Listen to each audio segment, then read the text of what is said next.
Hello दोस्तों, आपका दोस्त दीपक। आज मैं एक ऐसी स्कीम लेके आया हूँ जो थोड़ी बहुत मार्केट से रिलेटेड है, लेकिन 11 to 12% का रिटर्न देती है। बहुत बढ़िया रिटर्न देती है ये। तो आज हम समझते हैं जिसके बारे में हमें डिस्कस करना है। जो लास्ट टाइम मैंने आपको बताया था कि ऐसी स्कीम लेके आऊँगा जो पूरा ध्यान से समझना और पूरा मन लगा के, कोई स्किप मत करना। हर पॉइंट इसका बहुत काम का है। पूरी अच्छी सी नॉलेज मिलेगी। मानता हूँ थोड़ा बोर्ड छोटा है, लेकिन आपको अच्छे से समझ आएगा। एक एक पॉइंट बड़ा ध्यान से समझाऊंगा। मैं नहीं दिखाई दूंगा कोई बात नहीं, लेकिन बोर्ड आपको पूरा दिखाई देगा। ये मैं पूरी कोशिश करूंगा, ठीक है। जैसे कि नेशनल पेंशन स्कीम क्या होती है, इसके नाम में ही वजन है जरा। नेशनल पेंशन स्कीम ये पेंशन मिलने वाली स्कीम है जो आपको बुढ़ापे तक पेंशन देती रहेगी। और इतनी पेंशन, मजा आ जाएगा। ऐसी कैलकुलेशन है, ध्यान से देखना। दिमाग घुमाने वाली और अच्छा सा, ये सबसे अच्छी इन्वेस्टमेंट है गवर्नमेंट की स्कीम में। वजनदार स्कीम है बड़ी, मेरे को बड़ी अच्छी लगती है। तो हम आते हैं नेशनल पेंशन स्कीम, एनपीएस, जिसको हम शॉर्ट फॉर्म में कहते हैं। और इसमें नॉमिनेशन तो मैं हर बार बोलता ही हूं।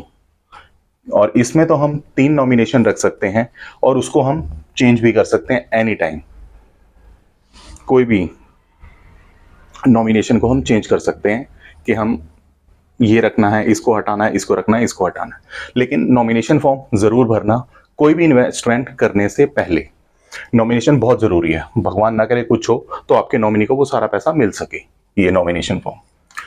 तो इसकी जो इन्वेस्टमेंट होती है ये वाली गवर्नमेंट की, इसको करने के लिए 18 से 65 साल की उम्र होनी चाहिए, ठीक है, इस अकाउंट को ओपन करने के लिए।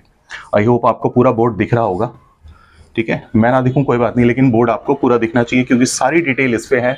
और अपने दोस्तों के साथ जब शेयर करोगे तो उनको भी पूरा आप तरीके से समझा सको, ठीक है। फैमिली में भी वगैरह आप अच्छे से समझा सकते हो ये।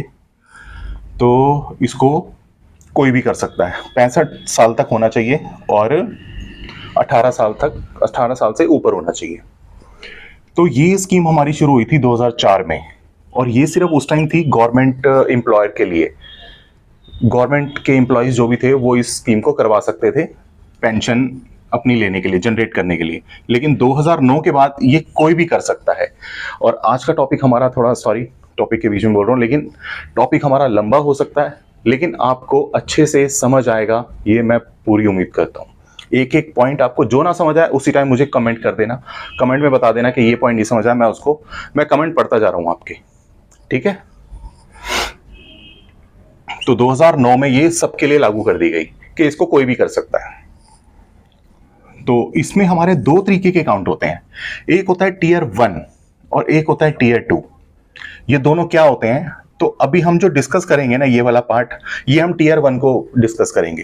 टीयर 2 में हमारा ये वाला पार्ट आएगा, वो हम बाद में डिस्कस करेंगे, ठीक है। और छोटी सी कैलकुलेशन है, लेकिन इसकी कैलकुलेशन मैं दोबारा आपको समझाऊंगा नेक्स्ट टॉपिक में अच्छे से पूरे बोर्ड पे। ये अभी सिर्फ डिटेल्स हैं, लेकिन इतनी अच्छी स्कीम है कि आपका जो पैसा जो है वो कितने परसेंट तक गुना होगा वो आप सोच भी नहीं सकते। ध्यान से देखना, अच्छी पेंशन स्कीम है ये वाली। इसमें मिनिमम इन्वेस्टमेंट 6,000, मतलब साल की, पर एनम, मंथली 500, ठीक है। और मैक्सिमम की कोई लिमिट नहीं है। और इसमें दो अकाउंट होते हैं हमारे, टीयर 1, टीयर 2। टीयर 1 किसके लिए होता है, पेंशन प्लान के लिए। इसमें आपको लमसम पैसा मिल जाता है तो उसकी आप पेंशन बनवा सकते हो। लेकिन टीयर 2 जो होता है, इसमें इन्वेस्टमेंट आप करते जाते हो और उसमें से इन्वेस्टमेंट निकाल भी सकते हो, इन्वेस्टमेंट डाल भी सकते हो। ये इन्वेस्टमेंट प्लान होता है एक, जस्ट लाइक। इसका हमारा क्या होता है, टैक्स बेनिफिट क्या होता है। अब टीयर 1 की बात कर रहा हूं मैं, टीयर 2 बाद में करूंगा। इसमें टैक्स बेनिफिट, हमें टैक्स रिबेट मिलती है 1.5 लाख तक सेक्शन 80C में। और इसमें सेक्शन 80CCD में 1B की अप टू 50,000 और मिलती है। अभी तक हमारा 1.5 लाख तक था किसी भी सेक्शन 80C में, लेकिन इसमें CCD के अगेंस्ट 1B में अप टू 50,000 की और मिलती है। मतलब हो गई 2 लाख तक हम टैक्स रिबेट ले सकते हैं इसका। Very good. तो ये हमारे लिए बहुत अच्छी स्कीम है। इसमें 1% और भी आ जाता है। थर्ड पॉइंट है इसका, 80CCD 2 में 10% ऑफ योर बेसिक सैलरी, मान लो आपकी 1 लाख सैलरी है तो आप 10,000 की और रिबेट ले सकते हो, प्लस 2,10,000 हो गया। ये तो बहुत बढ़िया है। इसमें ये हमारे तीनों टैक्स के पॉइंट हैं। और इसमें क्या होता है, टैक्स फ्री रिटर्न। बहुत अच्छा, आफ्टर 60 ईयर्स आपको जो रिटर्न मिलेगा वो पूरा का पूरा लमसम टैक्स फ्री मिलेगा। वेरी गुड, बहुत अच्छी स्कीम है ये। और ट्रिपल ई बेनिफिट मिलता है इसमें, एग्जेम्प्ट एग्जेम्प्ट एग्जेम्प्ट जिसको हम कहते हैं, ठीक है, एग्जेम्प्ट 3। तो एक तो हमारी ये टैक्स फ्री रिटर्न भी मिलता है। इसमें हम 3 तरीके का अपना तीनों बेनिफिट ले सकते हैं। 10% ऑफ योर सैलरी, एक ये बेनिफिट ले सकते हैं टैक्स में। 50,000 तक हम शो कर सकते हैं और 1.5 लाख तक अलग से भी शो कर सकते हैं हम। तो टोटल हमारा 2,10,000 का टैक्स बेनिफिट हो गया इस स्कीम में। बहुत ही बढ़िया स्कीम है। टैक्स फ्री हमारा अमाउंट भी मिलेगा जब हम रिटायर हो जाएंगे, उसके बाद जो हमें लमसम अमाउंट मिलेगा वो भी हमारा टैक्स फ्री हो जाएगा। उम्दा स्कीम। अब ये आ जाता है एक्सटेंड। टीयर 1 को एक्सटेंड करने के लिए हम आफ्टर 60 ईयर्स हम इसको 10 साल के लिए और एक्सटेंड कर सकते हैं।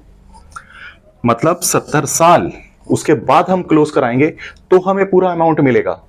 उसके जो हमें अमाउंट मिलेगा उसमें से भी हम आगे अमाउंट तो मिलेगा, प्लस हम पेंशन भी ले रहे होंगे, वो आगे आएगा। आप देखना अभी ध्यान से एक बार। और इसमें ऑप्शन 2 है, या तो आपका मान लो ये होता है 60%, जिसमें no tax for lump sum withdrawal. 60 मान लो हमारा 1 करोड़ इकट्ठा हुआ, जिसमें से हमें 60 लाख मिल गया, उसमें हमें कोई टैक्स नहीं देना। बाकी जो 40 लाख बचेगा वो हमारा पेंशन वाले अमाउंट में चला जाएगा। लाइक हमारे उसमें से सैलरी मिलती रहेगी, एक मतलब पेंशन मिलती रहेगी। और वो जो हमारी पेंशन मिलेगी वो टैक्सेबल होगी, उस पे टैक्स लगेगा। मान लो आप उस जो सैलरी मिलेगी जस्ट लाइक या पेंशन मिलेगी, तो उसमें क्या होगा कि आप जिस ब्रैकेट में आते हो, सैलरी के साल का जो हम कैलकुलेट करेंगे, पर एनम की सैलरी को कैलकुलेट करके आप 10% में आते हो, 5% में आते हो, 30% में आते हो, 20% में आते हो, तो उसके हिसाब से आपको टैक्स देना पड़ेगा। तो ये वाला एक ये पॉइंट है इसमें। जो 40% मिलेगा उस पर हमें टैक्स देना पड़ेगा, लेकिन 60% जो लमसम मिलेगा वो हमें टैक्स फ्री अमाउंट मिलेगा लमसम। मतलब इसमें ये कह सकता हूं ना, 1 करोड़ की अगर कैलकुलेशन दी है मैंने, तो इसमें 1 करोड़ इकट्ठा हो सकता है। तो यही है दिमाग घुमाने वाली ये स्कीम, और इतनी अच्छी गवर्नमेंट की स्कीम है, बहुत बढ़िया। और इसमें जो होता है 25 साल से लेके 60 साल तक अभी फिलहाल कोई विड्रॉल नहीं कर सकते हो आप। इन केस अगर आपको विड्रॉल करना है तो पहला आपको क्रिटिकल, घर में कोई क्रिटिकल बीमारी अगर है किसी को, उसका इलाज कराना है, तो उस केस में आपको पैसा विड्रॉल कर सकते हो। एक ये पॉइंट हो गया। एक सेकंड पॉइंट हो गया, अगर चिल्ड्रन को हायर एजुकेशन के लिए आपको बाहर भेजना है या कोई हायर एजुकेशन इंडिया में करवानी है, तो उस केस में आप ये पैसा विड्रॉल कर सकते हो। और पैसा विड्रॉल कितने टाइम के बाद कर सकते हो? पहले 10 साल के लिए तो आप पैसा withdrawal, first withdrawal after 10 years, पहला विड्रॉल 10 साल तक तो कोई विड्रॉल नहीं कर सकते आप पैसे को, ये लॉकिंग पीरियड है इसका। 10 साल के बाद भी अगर आप विड्रॉल करते हो तो आपको 25% अमाउंट मिलेगा। 25 से लेके 60 साल के बीच आप सिर्फ 3 बार विड्रॉल कर सकते हो उस अमाउंट को, 25% करके, 25%, और वो भी आफ्टर 5 ईयर्स के गैप में। हर 5 साल बाद आप विड्रॉल कर सकते हो, लेकिन 25% अमाउंट आप विड्रॉल करोगे, इससे ज्यादा नहीं। वो भी सिर्फ आप मैच्योरिटी से पहले सिर्फ 3 टाइम्स विड्रॉल होगा आपका, इससे ज्यादा आप विड्रॉल नहीं कर सकते 3 बार से ज्यादा। 25 से लेके, अगर आपने 25 से शुरू करी है, अगर आपने 18 से ही शुरू कर दिया है और 60 साल तक, तब भी आप सिर्फ 3 बार ही विड्रॉल कर सकते हो, इससे ज्यादा विड्रॉल नहीं कर सकते। तो आई होप ये टीयर 1 के जो पॉइंट है आपको समझ आ गए होंगे। और जो हमारा पैसा, हमारा इन्वेस्ट, जो मनी इन्वेस्ट होती है इस एनपीएस में, वो कहां कहां होती है। पहले तो मैं आपको ये चीज बता दूं कि कहां कहां होती है। सबसे ज्यादा इक्विटी आपको पता होगा इक्विटी क्या होती है। इक्विटी हमारी होती है जो हमारा हिस्सा शेयर मार्केट में लगता है। शेयर मार्केट में अप डाउन लगे रहते हैं और उसी में से ही ज्यादा रिटर्न आता है। तभी इसमें हम कहते हैं कि 11 to 12% रिटर्न हमें ये स्कीम देती है। हमारा कुछ परसेंट जो पैसा है वो शेयर मार्केट में लगता है, और कुछ परसेंट हमारा कॉर्पोरेट बॉन्ड में लगता है, कुछ परसेंट हमारा गवर्नमेंट सिक्योरिटी में लगता है। इक्विटी में हमारा सबसे ज्यादा रहता है हाई रिस्क, कॉर्पोरेट बॉन्ड्स में रहता है मिडल रिस्क, मीडियम रिस्क, और गवर्नमेंट सिक्योरिटी में हमारा रहता है लोअर रिस्क। जैसे गवर्नमेंट की स्कीम्स में हो गई, एफडी में हो गई, एमआईएस में हो गई, आपकी आरडी में हो गई, गवर्नमेंट बॉन्ड्स में हो गई। तो गवर्नमेंट बॉन्ड्स भी मैं समझाऊंगा आपको क्या होते हैं, लेकिन हमारी जो गवर्नमेंट सिक्योरिटीज होती हैं तो ये इसी बॉन्ड्स के में हमारा पैसा लगता है, तो इसमें लोअर रिस्क होता है, तो इसमें गारंटीड हमें मनी का रिटर्न मिलता है, उसको कहते हैं। लेकिन इक्विटी में हमारा जो होता है रिटर्न गारंटीड नहीं होता, क्योंकि ये मार्केट में लगता है, कभी मार्केट नीचे जाती है तो कभी ऊपर जाती है। तो इसीलिए हम इस स्कीम को कहते हैं एमआईएस रिलेटेड होता है मार्केट से। तो कितना परसेंट होता है वो मैं आपको बताता हूं। इसमें दो तरीके की चॉइसेस होती हैं। क्या होता है, एक होता है एक्टिव प्लान, एक होता है ऑटो प्लान। एक्टिव प्लान में क्या होता है, जो कस्टमर होता है, मान लो मैंने करवाई है, मैं इसमें अपने आप चुन सकता हूं कि मेरे को किस स्कीम में पैसा लगाना है। ये मेरे पास स्कीम्स होंगी बहुत सारी, तो उस स्कीम में मैं खुद चुनूंगा। मान लो ये वाला फंड है, एक ये चिल्ड्रन प्लान फंड है, एक आईसीआईसी का फंड है, एचडीएफसी का फंड है, एसबीआई का फंड है, रिटायरमेंट फंड। उसमें जितने रिटायरमेंट फंड्स होंगे वो हम खुद चूज करेंगे एक्टिव प्लान में कि मेरे को कितना परसेंट किस फंड में लगाना है पैसा। गवर्नमेंट बॉन्ड्स आ जाएंगे, उसमें मेरे को गवर्नमेंट बॉन्ड में कितना परसेंट पैसा लगाना है, और कॉर्पोरेट बॉन्ड्स हैं तो उसके अंदर मेरे को कितना पैसा लगाना है। तो ये वाली हमारी हो गई एक्टिव प्लान। प्लस 75% से ज्यादा इक्विटी में पैसा नहीं लगा सकते हम, अगर अपने आप भी कर रहे हैं। इक्विटी में हम कम से कम 60 से 65% ही लगाएंगे, 35%, क्योंकि 60 से 65% जो पैसा हम लगाएंगे रिस्क वाले में लगाएंगे। हाई रिस्क मतलब हाई रिटर्न। तो ये पैसा कौन कौन से उसमें होता है वो मैं अगली बार अगले वीडियो में आपको जरूर बताऊंगा, क्योंकि इसमें सारे रिटायरमेंट फंड होते हैं, उनमें हाई रिस्क होता है, तो इसलिए हाई रिटर्न भी हमें आता है। 11 से 12% आता है, 10 से ऊपर या 11 तक, हमें 12 तक भी जाता है हाईएस्ट रिटर्न, 13 तक भी जाता है, लेकिन मैंने सिर्फ अभी इसको माना है 11 से 12% का रिटर्न। और 13 मिल जाए तो हमारे लिए बहुत ही अच्छा है, लेकिन 11% मान के चलो, 12% मान के चलो, और कैलकुलेशन जो करी है मैंने 11% पे करी है। ओके, अब ये आ जाता है ऑटो प्लान। कौन सा होता है, जिसमें पेंशन फंड हमें मैनेजर देता है, वो डिसाइड करता है कि हमारा कितना परसेंट जो हमारे अमाउंट का शेयर है, वो मतलब कितना परसेंट हमारे पैसे का जो पार्ट है वो इक्विटी में लगेगा, कितना कॉर्पोरेट बॉन्ड में लगेगा, कितना गवर्नमेंट बॉन्ड में, गवर्नमेंट सिक्योरिटीज में लगेगा। तो ये दो प्लान होते हैं, या तो आप ये चूज कर लो, या तो ये ऑटो मोड पे कर दो कि वो मैनेजर ही डिसाइड करेगा हमारा कितना परसेंट पैसा जो है कितने कितने इक्विटी में लगेगा, कितना गवर्नमेंट सिक्योरिटीज में, और कितना गवर्नमेंट बॉन्ड में लगेगा। ये हमें ये बताता है। तो ये हमारा दो तरीके की स्कीम होती है। ठीक है, ये टीयर 1 का बता रहा था मैं। तो आई होप ये आपको टीयर 1 बहुत अच्छे से समझ आया होगा। तो नेक्स्ट हम चलते हैं टीयर 2 पे। टीयर 2 क्या होता है? टीयर 2 हमारा एक जस्ट लाइक म्यूचुअल फंड होता है।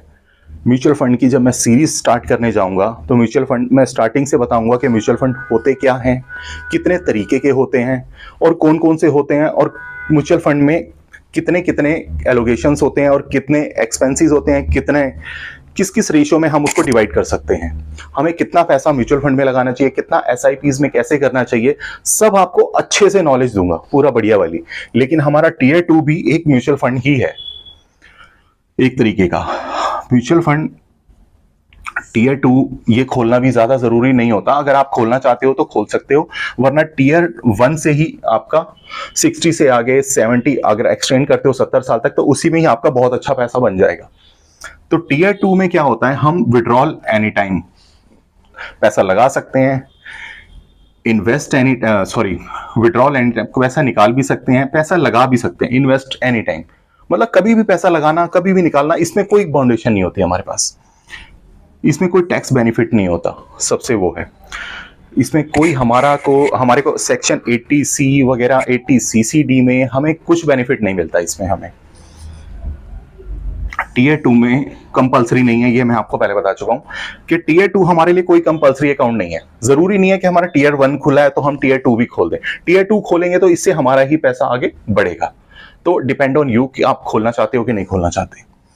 नॉमिनी इसमें कंपलसरी तो दोनों स्कीमों में है, टीयर 1 और टीयर 2 में 3 नॉमिनेशन आप कर सकते हो।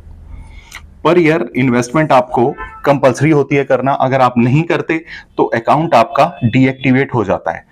If not account deactivated, for activation के लिए क्या करना पड़ेगा, मिनिमम अमाउंट आपको जमा करना पड़ेगा जो हर साल का आपने फिक्स किया हुआ है, ठीक है, और प्लस 1% की पेनल्टी आपको देनी पड़ेगी। मान लो आपने 6000 का एक साल का आपने नहीं जमा किया, तो वो आपको अगले साल वो 6000 भी जमा करने पड़ेंगे और नेक्स्ट ईयर के भी 6000 जमा करने पड़ेंगे, 12000 प्लस 1% पेनल्टी भी आपको देनी पड़ेगी।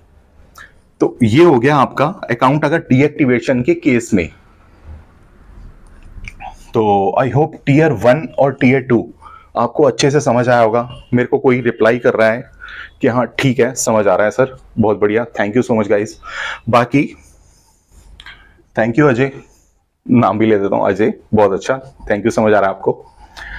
अच्छा, तो टीयर 2 आई होप ये एक तरह का म्यूचुअल फंड था, ये आपको मैंने समझा दिया। टीयर 1 सारे पॉइंट आपको आई होप क्लियर हो गए होंगे। इसमें 1 करोड़ तक भी अमाउंट बनता है इसमें गाइस, 1 करोड़ तक, 1 करोड़ से ऊपर ही जाता है। जो मेरी कैलकुलेशन है वो 2 करोड़ तक, 2.25 करोड़ तक जा रही है।